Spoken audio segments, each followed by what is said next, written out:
This billionaire publicly humiliated his own company. You won't believe what happened.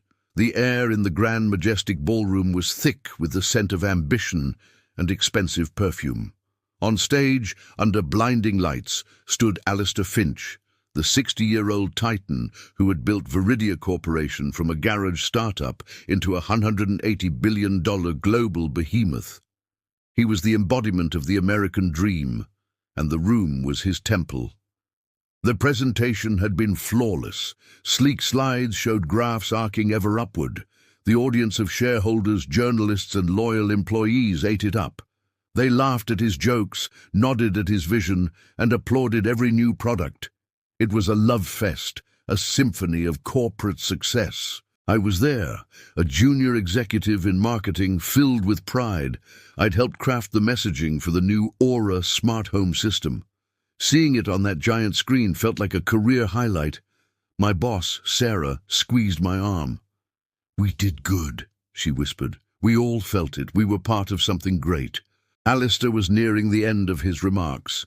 "Our commitment is and always will be to you, our users, our partners, our family." Thunderous applause followed. He was supposed to walk off, but he didn't. He stepped out from behind the podium, and the screen behind him went black. A hush fell over the ballroom. Alistair's benevolent smile was gone, replaced by profound seriousness. "Thank you," he began, his voice now cold, "but I can no longer, in good conscience, accept it." Confusion rippled through the crowd. I saw our CEO shift uncomfortably. "For the past 45 minutes, Alistair continued, you have been shown a narrative, a story of innovation, quality, and trust. It is a compelling story. It is also a lie." The silence was absolute. He clicked a remote. The screen showed a grainy video from inside one of our factories, a mess of a production line for our premium Echo tablet. "This is production line 7. We claim 17 quality checks. We have known for 18 months that 30% of its batteries have a critical flaw. Our policy?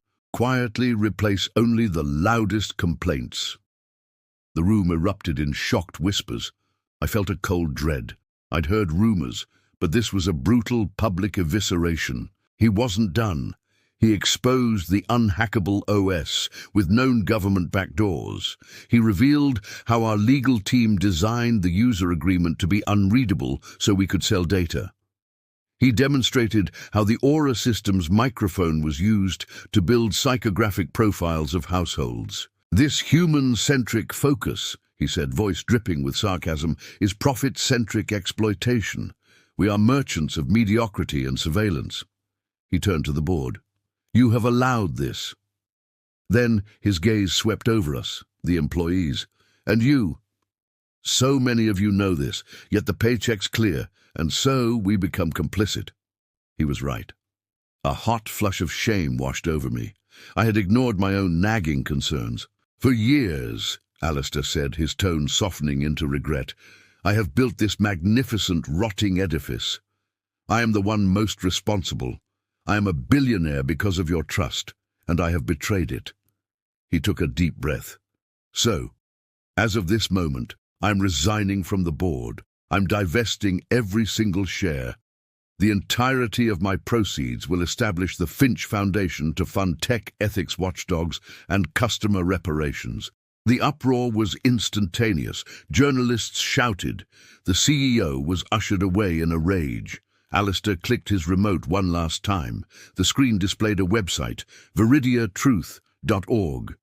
"On this site," he declared, "you will find everything, every memo, every report, the truth in its entirety." He placed the remote on the stage and walked out a side exit, leaving behind pure pandemonium. The aftermath was chaos. News networks went berserk. Viridia's stock plummeted, losing 40% of its value before trading was halted. The board called him delusional and promised an investigation. Inside the company, it was a civil war. Morale evaporated. Some branded Alistair a traitor, but others, like me and Sarah, felt a strange liberation. The burden of the lie was gone. Sarah gathered our team. "What happens now?" a designer asked, her voice trembling. "I don't know," Sarah admitted, "a shocking breach of protocol, but we can't unknow this." That was the pivotal moment. A grassroots movement started within the company. Engineers, designers and marketers, sick of the deception, organized. We drafted a letter, an ultimatum, signed by thousands. We demanded the resignation of the complicit board, a total overhaul of our practices, and a commitment to ethical design. Agree, and we would stay to rebuild. Refuse, and we would all walk out. The media caught wind. The narrative shifted from Billionaire Torpedoes Company to Workers' Revolt Demand Ethics. Public sentiment softened into admiration. The board, facing annihilation from all sides, capitulated. The old guard resigned. An interim board agreed to all our demands. The company was saved, but it was a shell. The road to recovery would be long. We had to recall devices, rewrite software, and learn to market truth, not hype. I didn't stay for the long haul. The experience had changed me. Sarah and I started our own consultancy, helping new tech companies build ethical frameworks from the ground up. Then the most unbelievable part began. Tech bloggers digging through veridiatruth.org found something strange. Buried patents and designs for technologies far more advanced and ethical than anything Veridia ever released. It was as if Alistair had blueprinted a perfect company and deliberately shelved it. Soon, Phoenix projects began appearing worldwide. A startup in Oslo unveiled a revolutionary, safe battery based on a shelved Finch patent. A non-profit in San Francisco launched an unbreakable encryption protocol from another abandoned Finch design. He had planted the seeds for 1,000 ethical competitors. His divestment wasn't just destruction, it was redistribution. He had executed the most elaborate corporate coup in history, using his humiliation to break a corrupt system and scatter its seeds to the wind. A year later, I was working late in our modest office when the door opened. It was Alistair Finch. He looked older, dressed simply, but his eyes held a calm peace. "Miss Evans," he said, "I've been following your work. It's more important than anything I built at Veridia." "Why are you here?" I asked. "To apologize," he said. "That day on stage, I shamed an entire room of people trying to do their jobs. It was necessary, but it was unfair to you personally. For that, I am sorry." The apology mattered. "I understand why you did it," I said. "You gave us a chance to be better." He nodded. "The seeds are sprouting. It's a start." He stood to leave. "Don't lose your nerve. The tech world will always seduce you with the easy path. Your job is to be the conscience it needs." Then he was gone. I sat in the silence for a long time.